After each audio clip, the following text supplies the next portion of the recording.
자, 그러면 우리 권순우 팀장님과 함께 오늘 뉴스들 어떤 것들 또 픽해 오셨는지 한번 확인해 보죠. 권 팀장님 어서 오십시오. 네, 안녕하세요. 3프로TV 권순우 기자입니다. 네. 즐거운 금요일입니다. 사실 이제 권순우 팀장이 이제 뉴스 사무를 한 지가 얼마 됐죠? 한 6개월 됐나요? 그쯤 된 것 같아요. 왜요? 너무 잘하고 계신 것 같아. 아, 그만하라 그러시는 줄 그게 알았어요. 아니고 갑자기 저도 무슨 가슴이 그런 얘기예요? 철렁했어요. 자네 회사 들어온 지 얼마나 몇 개월 됐지? 됐나? 애가 몇 살이지? 아니, 그게 아니고 네. 우리 저 권순우 팀장이 뉴스 픽을 이렇게 세 개를 미리 해놓잖아. 그렇죠. 그럼 나머지 잔챙이 가지고 내가 하는 거거든. 네네. 야, 처음에는 약간 나를 좀 의식해서 몇 개를 남겨두라고. 요거는 김프로 형이 하면 더 좋겠지? 아. 이런 식으로 해서 몇 개 남겨놨었어. 네. 야, 이거 보니까 몇 이제는 달 그런 거 전부터는 없죠? 네. 잘 없더라. 그거는 분명히 내가 하면 좀 좋을 만한 것도 싹 다 갖고 그렇죠, 가는 그렇죠. 거야. 그런 거 의미 없는 배려. 잘하고 있다는 거지. 그렇게 해야 되는 거예요. 맞습니다. 이런 건 경쟁을 해야 당연히 되는 그렇게 거예요. 해야 되는 거예요. 예, 이런 거 뭐 하나 배려하고 이런 거는 아무 의미 없어요. 고참은 짜내야 되는 거예요. 배려는 시청자들만 하면 됩니다. 우리끼리는 죽어라 경쟁입니다. 그럼 예. 하지 말라는 얘기를 자꾸. 네, 죽도록 경쟁입니다. 예. 그러다 죽어도 뭐 누가 책임지진 않습니다. 예, 어제 깨봉수왕 만나셨다는데 전 어제 그 AI 반도체 하시는 분들 저녁 좀 같이 만났었거든요. 아, 그거 별천지더라고요. AI 반도체. 예, 진짜 정말 그 시장이 뜨거워져서 네. 정말 많은 분들이 많은 아이디어 내고 계시고 있어서 나중에 한번 정리해서 한번 또 소개시켜드릴 기회를 섭외를 하러 갔었거든요. AI 반도체. 네네네. 우리나라도 지금 그쪽으로 굉장히 또 그럼요. 도전들을 많이 하고 있죠. 그럼요. 아, 그러니까 AI 반도체는 원래 이렇게 준비들이 많이 다 되고 있었는데 이번에 챗GPT를 통해서 이게 빵 터졌다고 보시면 될 것 같아요. 그러면 그동안 어떤 내용들 준비하시고 계셨는지 어떤 계획들이 있는지 좀 얘기 들어보니까 굉장히 흥미롭더라고요. 아, 그래서 그럼 그렇습니까? 이제 또 들어보도록 앞권으로 나오겠네요. 네. 조만간. 예. 그리고 미국 증시 얘기부터 해보겠습니다. 네. 어제 좋았습니다. 다우존스가 1.05% 정도 올랐고 나스닥은 0.73%, S&P는 0.76% 올랐어요. 근데 보면은 장 초반이 조금 안 좋다가 뒤로 이렇게 올라가는 모습을 보였거든요. 근데 이거를 뭐 좀 평가한 내용들을 보니까 그 주말, 그러니까 금요일 날 되면 항상 나오는 게 신규 실업보험 청구 건수가 나옵니다. 실업수당. 네. 그래서 거기에 2,000명 감소한 19만 명으로 집계가 됐는데 전문가 예상치보다 좀 적게 나왔습니다. 19만 5천 명 정도를 예상했는데 19만 명 나왔거든요. 그럼 신규 실업보험 청구를 덜 했다는 얘기잖아요. 네. 이게 7주 연속 20만 명을 밑돈 것으로 보이면서 근데 이 건이 보통 노동시장의 강도에 대한 지표로도 언급이 좀 되잖아요. 그러다 보니까 좀 약화했었는데 아까 김프로님이 뭐 이거 할 거 다 하라고 하셨는데 안 하겠습니다. 그 보스틱 애틀랜트 연준 총재의 발언이 오후에 있었습니다. 하세요. 난 그런 거 관심 없으니까 빨리 하세요. 네, 안 하겠습니다. 그래서 그분이 어떤 발언을 하면서 이게 장 후반에 0.25 확실하다 나는. 그렇게 얘기를 했죠. 그래서 살려버렸죠 장을. 그렇죠? 그 얘기죠? 네, 첫 번째 뉴스는요. 테슬라 반값 신차 없었다. 장중한 때 8% 폭락이라는 제목의 기사입니다. 어제 테슬라 주가가 마감도 한 5.85% 정도가 됐었고 장중 한때는 8%까지 떨어지기도 했습니다. 네. 어제 인베스터 데이를 했는데요. 반값 테슬라에 대한 구체적인 내용이 발표되지 않았다라고 해서 실망 매물이 쏟아졌다고 해석을 하고 있습니다. 근데요, 저도 조금 봤거든요. 근데 테슬라 발표는 항상 이렇게 엇갈려요. 이렇게 테슬라에 열광하시는 분들은 뭐 진짜 중요한 내용이 나왔다라고 얘기하시고 테슬라에 좀 네거티브 하신 분들은 뭐 아무 내용도 없었다 이런 얘기를 많이 해요. 근데 이게 보세요. 반값 테슬라라는 게 우리가 이제 모델 2를 얘기했던 건데 실제로 모델 2에 대한 질문이 계속 있었습니다. 뭐 2,500만 원짜리 전기차 얘기가 질문도 있었는데 거기에 대해서 말은 안 했습니다. 근데 이날 얘기했던 내용의 거의 대부분이 전기차 제조 공정을 개선해서 차세대 차량의 조립 비용을 절반 가까이 줄이겠다. 이게 반값 전기차 얘기를 한 건가요? 안 한 건가요? 제조 비용을 반으로 줄이겠다라는 거랑 예. 반값 전기차를 내놓겠다라는 거랑 두 개가 한 거 같은데? 그러면 원가를 반으로 낮추고 가격은 그냥 모델 3 가격 받을까요? 이게 말이 돼요? 그러니까 이게 모델 2에 대한 질문이 나왔는데 거기서 저희가 모델 2를 바로 내놓겠습니다라고 얘기는 안 했어요. 근데 주요 내용이 어제 마스터 플랜 3의 주요 내용이 전기차 제조 공정을 개선해 조립 비용을 절반 가까이 낮추겠다. 그래고 요걸 두고서 테슬라를 좀 좋아하시는 분들은 야 얘기 다 하지 않았냐. 절반으로 낮추겠다고 얘기했는데라고 얘기하시는 거고 지금 거기 테슬라의 좀 네거티브한 부분은 올해 안에 모델 2 출시한다는 계획을 발표하지 않지 않았냐. 이러면서 어쨌든 시장은 좀 5% 정도 하락하는 모습을 좀 보였습니다. 그러면서 저 JP 모건 애널리스트가 했던 얘기는 뭐 진행 사항을 추적해 볼 수 있는 구체적이고 측정 가능한 기준이 부족했다. 이게 애널리스트는 이런 거 참 좋아하는데 이게 숫자 찍어주고 매달 며칠 몇 시에 뭐 얼마짜리 전기차 내놓겠다 이런 거 좋아하는데 그렇죠. 그 테슬라는 근데 발표를 항상 이런 식으로 했어요. 이게 구체적인 일정을 내놓기보다는 뭐 일정을 내놓은 적도 있죠. 근데 사실 일론 머스크가 일정 내놓는 거 잘 안 믿잖아요. 어차피 이제. 그렇죠. 큰 방향성에 대해서 이렇게 지켜가고 있는 것을 확인하는 거지 뭐 그 날짜 박아서 하는 거를 믿진. 예. 근데 이거는 그러니까 투자자들한테 하는 얘기기도 하지만 네. 다른 자동차 경쟁사들한테 한 얘기 아니에요? 야 우리는 맘 먹으면 반값으로도 만들 수 있다. 얘네 어설프게 따라올 생각하지 마라. 뭐 이런 거 아니에요? 근데 그거보다는 좀 더 구체적이었어요. 아 그래요? 어떤 공정을 어떻게 만들어서 반값으로 낮추겠다는 게 좀 구체적이었고 그 멕시코 공장 만들면 어떤 식으로 구현하겠다, 뭐 공장 부지는 얼마 정도 줄이겠다, 뭐 이런 정도의 얘기가 좀 있어서 이거는 투자자들을 향한 메시지는 맞는데 그러니까 가는 방향대, 그러니까 자기 2천만 대 만든다 그랬잖아요. 네. 그러니까 2천만 대까지 가는 그 방향성에 대한 얘기를 어제 주로 얘기를 했습니다. 그러면서 근데 뭐 좀 네거티브하게 하는 그 멀린 인베스터 창업자 휘도 페트렐리는 테슬라 투자자의 날에서 가장 서프라이즈가 없었다는 것이다. 뭐 이런 얘기도 했습니다. 근데 뭐 이렇게까지 얘기할 일인가? 근데 여기 로이터 통신 같은 경우에도 4시간 동안 진행된 프레젠테이션에서 저렴한 전기차 발표를 기대하는 투자자들에게 깊은 인상을 주지 못했다. 그러니까 올해 안에 뭐 차 내놓을 거다 이런 얘기를 좀 기대를 했었나 봐요. 뭐 올해 매도래 모델 2 내놓을게요. 뭐 이런 거. 근데 그거를 좀 달성하지 못했다는 얘기인 것 같은데, 근데 저는 굉장히 흥미롭게. 근데 만약에 이제 진짜 일론 머스크가 우리 내년부터요 15,000불, 2만 불짜리 나옵니다. 만약에 그렇게 발표를 했으면 어떤 상황이 됐을까? 테슬라 주가 폭등하나요? 발표하면?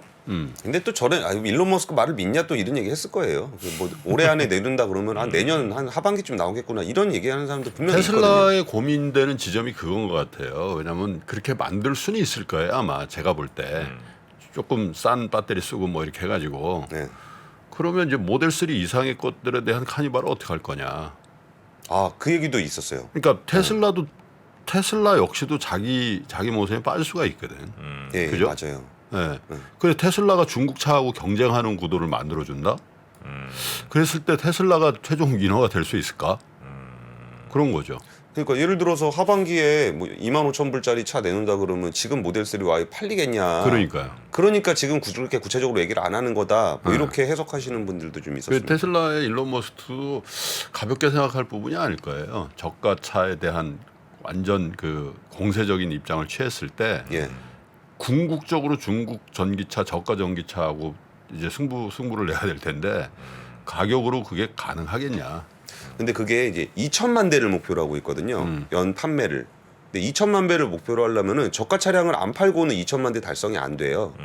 그러니까 2천만 대로 가는 로드맵상에서 반값 전기차가 들어가 줘야 되는 포트폴리오가 있는데 지금은 카니발에 대해서는 이제 세그먼트를 나눠야 되겠죠. 여긴 조금 더 좋은 차, 네. 여기는 조금 더 저렴한 차 그러는 건데 그러면서 2천만 대 팔 수 있냐, 수요가 있냐 그랬더니 거기에 대해서 일론 머스크는 가격을 낮추면 수요는 얼마든지 있다. 되게 당연한 얘기인데 이게 지난번에 상하이 봉쇄 때 한번 그런 일이 있었잖아요. 그 기가 상하이 잘 안 돌아가고 막 그랬을 때 가격 확 낮춰버렸더니 판매 확 늘어나가지고 중국 사람들 줄 쫙 쓰고 막 그랬던 적이 있잖아요.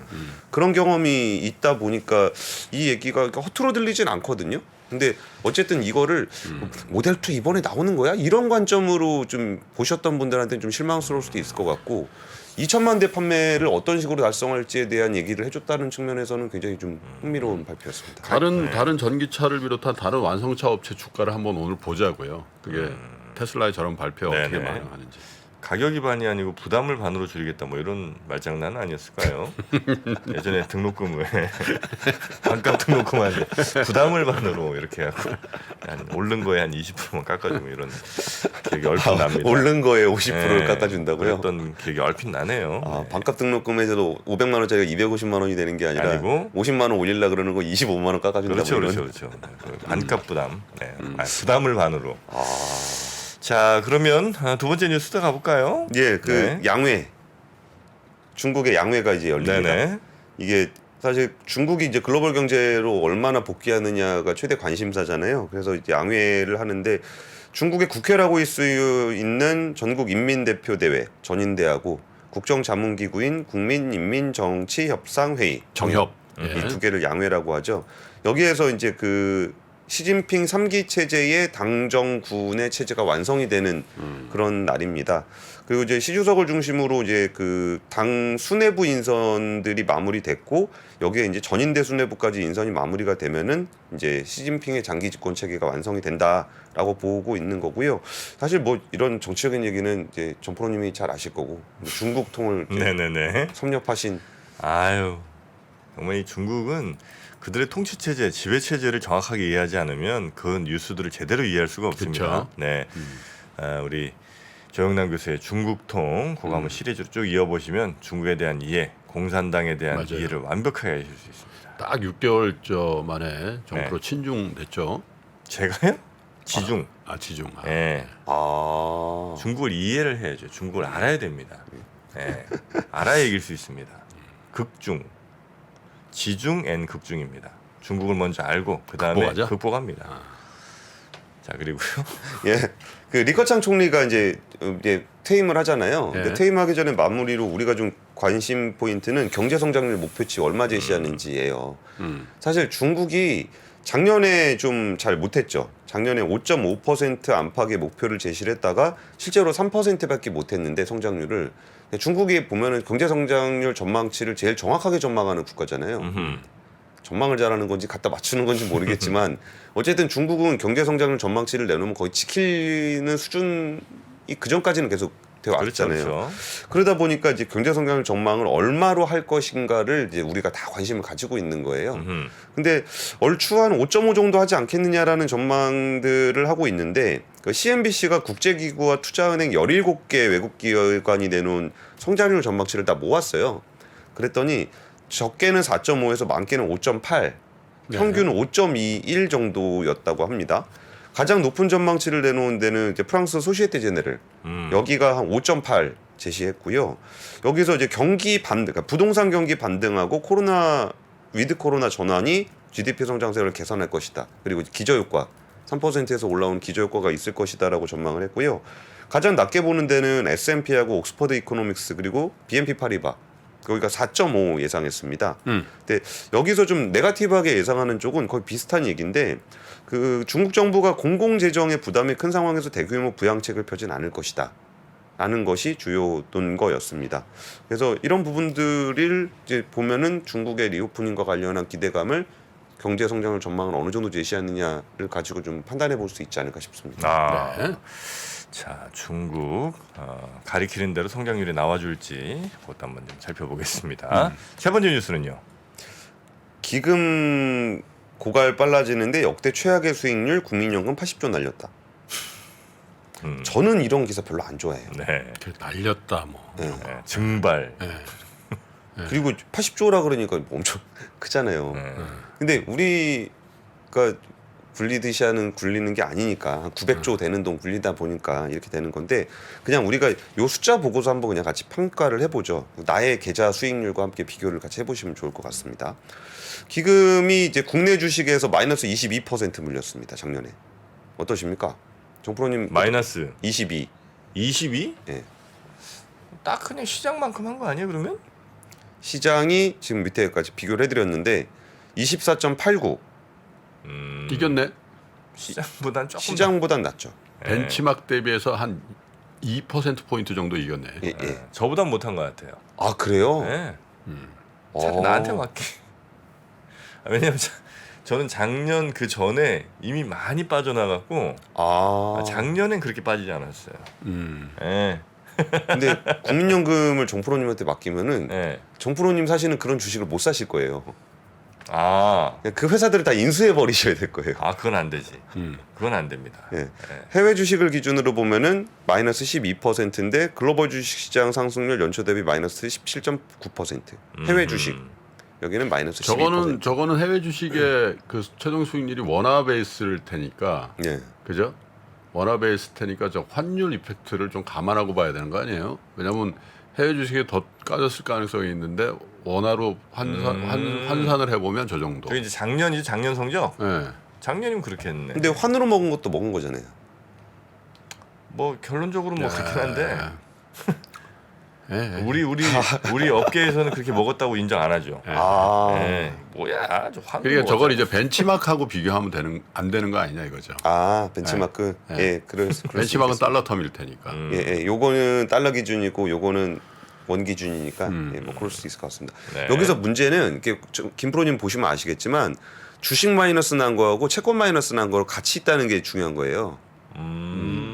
전혀 저기가 없잖아요. 그렇지. 원래 상호 보완적인 성격을 좀 줘야 되는데, 그러니까 주식이 좋으면 채권이 좀 약하고 채권이 좋으면 주식이 좀 약하고 해야 되는데 이게 네. 양방으로 맞았다는 거예요. 이게 작년장이 제일 힘들었던 이유가 이거였잖아요. 네, 그렇지. 주식이랑 채권이 같이 맞았다는 양쪽 거. 다 약했다. 예, 그리고서 그나마 부동산으로 좀 먹었습니다.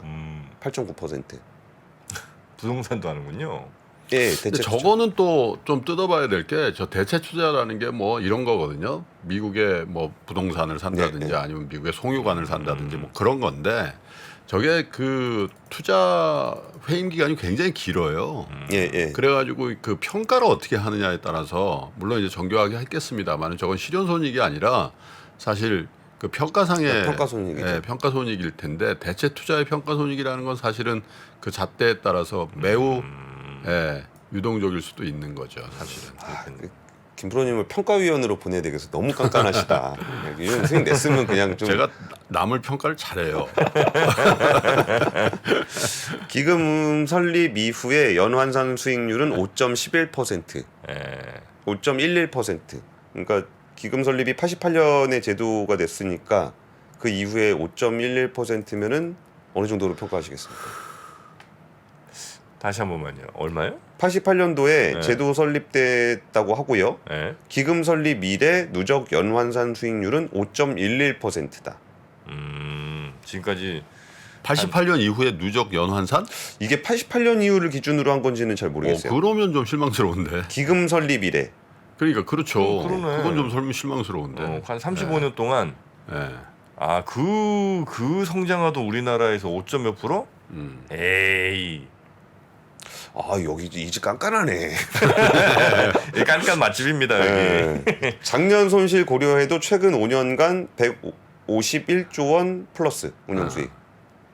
이거 굴린 돈이 얼만데요? 900조요. 아이, 그럼 뭐 해봐요, 뭐 한 얼마야? 3년, 5년 동안? 예.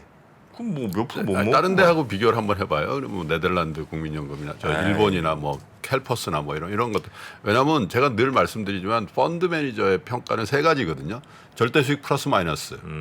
벤치마크를 이겼냐. 세 번째가 피어 그룹. 예. 피어 그룹 보여드리겠습니다. 준비한 거 아셨어요? 못 봤어요.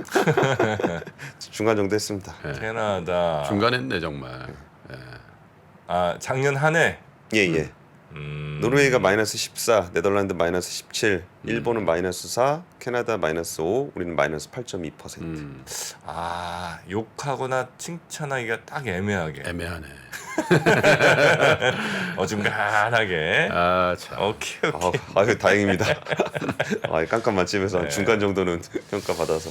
근데 다들 아시다시피 지금 국민연금 개혁 관련한 논의가 진행이 되고 있어요. 이거는 꼭 우리 자본시장 관련한 주제는 아니지만 정말 우리의 미래를 위해서 되게 중요한 논의가 진행이 되고 있는데 정말 어려운 주제입니다. 이게 어느 쪽으로 결론이 나더라도 누군가에게는 좀 네거티브하게 접근할 수밖에 없는 건데 어떻게 개혁할 거냐라고 했더니 응답자의 43%가 연금의 그 안정화와 관련한 얘기를 재정 안정 강화에 대한 응답이 42%였고요. 노후 소득 보장 강화가 39%였습니다. 그러니까 앞에 거는 덜 받는 거나 더 내거나 이런 얘기인 거고 노후소득보장 강화는 좀 더 받는 쪽인 거잖아요. 근데 이게 42대 39가 나오고 있는 상황이에요. 그러니까 연금 개혁을 해야 된다라는 거는 누구나 다 공감을 하시겠지만 그것이 어떻게 결론이 나느냐는 이렇게 팽팽하게 정반대를 향하고 있다라는 것들을 보면은 참 쉽지 않은 이슈인 것 같습니다. 네. 그래서 뭐 얘기는 합니다. 그 1%뭐 제가 약간 있었는데 1% 포인트 높이면 기금 고갈 시기 6년 정도 늦출 수 있다. 그래서 1%면 돼? 수익률? 네, 1% 10조잖아. 1%가 10조예요. 그러니까 1%씩만 매년 늘리자 이거죠. 그러면 영원히 갈 수 있죠. 아 근데 이 말씀을 꼭 한번 드리고 싶은 게 그 이제 국민연금의 그 기금운용본부잖아요. 그죠? 기금운용본부장이 이제 이사급인데 거기 임기가 너무 짧다는 얘기들을 업계에서 굉장히 오랫동안 했거든요. 그러니까 단기 수익에만 2년. 그 단기 수익만 노릴 수밖에 없다는 아니 뭐 거죠. 단기 수익만 노린다는기보다는 퍼포먼스가 좋아서 예. 운영을 참 잘해요. 그러면 보너스도 주고 좀 더 하라고. 연임 예를 들면 박항서 감독이 저 베트남 감독을 했잖아요. 그냥 잘해. 그러면 모셔가지고 더 하라고 하지. 잘못하면 아웃이지만 근데 2년만 하고 내가 나가야 된다는 딱 스케줄이 되면 뭔가 개혁적으로 뭘 하고 싶어 할까? 자, 사고 치지 마. 원래 그런 거거든요. 안전빵으로 가자. 그리고 대부분 거기 가시는 분이 5말 6초 이 정도거든요. 아니 뭘 더 나 2년만 하고 가는데 그리고 2년 그 끝난 다음에 다음 자리를 보지. 그렇잖아요. 네네. 그러지 말고 그냥 나이 70대도 나이 60몇 대 돼도 잘해. 잘한다는 전제만 있으면 그 사람을 왜 임기 2년 만에 집을 보내야 되냐 이거지. 그런 생각은 좀 듭니다. 그 업계에서 굉장히 오래된 얘기예요, 그게. 그렇죠. 예. 근데 하고 싶어 하는 사람 많고 자리는 하나라서 그럴 가능성도 있고. 네, 정무적인 얘기죠. 예. 그렇습니다. 국민연금 개혁 관련해서도 많은 분들이 관심을 가져주셨으면 네, 좋겠습니다. 국민연금 개혁 관련된 대토론 정프로가 한번 좀 기획하겠습니다. 아시잖아요, 이제 지금 저 지시하신 거죠? 여기 눈치가 빠르셔. 네. 국민연금 네. 굉장히 관심 많잖아요. 그러니까요. 네, 한번 찬반 진짜 국민연금 싫어해. 싫어하는 옛날 우리 국민연금 이사장님 한번 모셨거든. 그때 면전에서 싫어하는 게 아니고 저는 이거 어쨌든 후손들에게 너무 큰 부담을 주는 거다. 이 애들 낳겠냐 이래서 애 낳고 이거 애한테 이거 나중에 막 노인 10명씩 막 부담하라고 할 수 있겠냐. 난 이거예요. 그래서 저는 우리 다음 세대들에게 이 부담 난 주울 수 없다. 역시 애가 셋이라 다르구나. 자, 이제 뉴스 3은 이 정도로 저희가 정리하고요. 3프로TV가 전국 방방곡곡 숨어있는 주식 고수를 찾습니다. 내가 박근형 부장, 염승환 이사보다 시장을 더 잘 본다. 내가 이선엽 이사보다 종목 선정이 뛰어나다. 내가 박병창 이사보다 차트 분석 더 잘한다. 이렇게 자부하는 분들 저 정프로에게 오십시오. 여러분의 실력을 마음껏 뽐낼 수 있도록 판을 깔아드리겠습니다. 전국 증권사 지점의 PB, 주식 브로커, 펀드 매니저는 물론이고 전업 투자자, 슈퍼개미, 스몰개미, 기타 등등 이 시장에 대한 날카로운 분석과 통찰만 있다면 누구든 환영합니다. 숨은 고수 여러분의 많은 참여 부탁드립니다. 팔로우 미.